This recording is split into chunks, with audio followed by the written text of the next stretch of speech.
अरे ये आदित्य मम्मी खाना में का बनैले बाड़ू हो। आज हम तनी बढ़िए खाए में गो अपना यार के बोलैले बानी खियावे खातिर तनी छोटे एगो पार्टी देवे के बा। तो बढ़िया खाए खातिर कमाई के पड़ी। कमाई बना त खाइब का घेवड़वाए बालम, कमाई बना त खाइब का घेवड़वाए बालम, कमाई बना त खाइब का।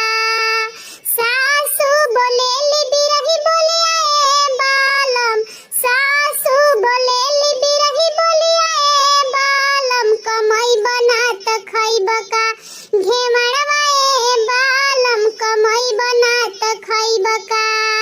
घेवड़ा घेवड़ा कहले बड़ू तो घेवड़ा बोआल नहीं थे।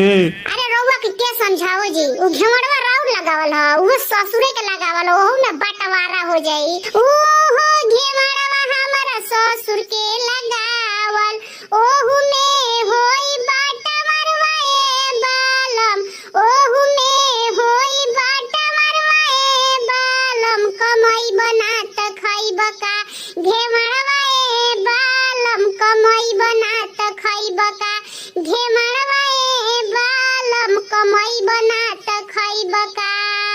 ननद बोले